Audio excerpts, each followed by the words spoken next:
axşamlar, əziz şagirdlər, tələbələr, hörmətli qonaqlar. Hamınızı səmimi qəlbdən salamlayıram. Kitab sərgisi əslində kitab severlərin bayramıdır. Bayram münasibətilə hamınızı təbrik edirəm. Zaman dövran dəyişir. İnformasiyalar forması, yığılma forması dəyişir. Amma kitabların dəyəri heç vaxt azalmıyor. Məncə bundan sonra da azalmayacaq. Min illərin məlumatları kitablardan, hələ daş kitabələrdən belə kitablarla bugünkü nəslə gəlib çatıbdır. Bugün gənc nəsil internet vasitəsilə, süni intellekt vasitəsilə istənilən informasiyaya əli çatır. Amma kitabların yeri bir başqadır.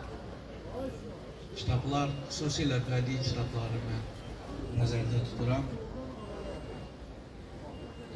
O kitablarda dahi yazıcıların, şairlərin ürəklərindən axan əsərlər əks olunur.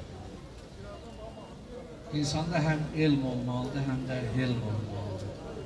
Mən həmişə gənclərə deyirəm ki, elmi kitablardan, dərsliklərdən əldə ediriksə, dərs ediriksə, elmi bədii ədəbiyyatdan, bədii kitablardan dərs edirik. Mütləq cavanlarımıza, gənclərimizə tövsiyəm odur ki, mütləq bədii ədəbiyyat oxuyun. Bədii ədəbiyyat insanlara düzgün yol göstərir.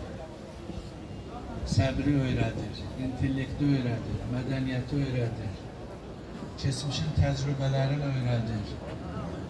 İnsan həmin əsərlərdə əks olunan hadisələri həyatda yaşaya bilər, qarşısına çıxa bilər. Artıq onun üçün bir müqayisə variantı olur ki, filan əsərdə filan qəhrəman başına belə bir iş gəlmişdi və bu belə hərəkət etmişdi. Kitabın, bədii ədəbiyyatın insana xeyri çoxdur. Mən müəllimlərdən xahiş edirəm, uşaqlara, şagirdlərə bədii ədəbiyyatı kitablarını sevdirin. Valideynlərə müraciət edirəm. Özünüz kitab oxuyun, oxumursunuzsa ucundan kitab oxuyun. Və övladlarınız da sizə baxın, kitab oxusun. Kitab oxuyan cəmiyyətdə mədəniyyət tərkib olur, inkişaf edir, ümumiyyətlə cəmiyyət inkişaf edir. Həm namallıq olur, inkişaf olur. Cəmiyyət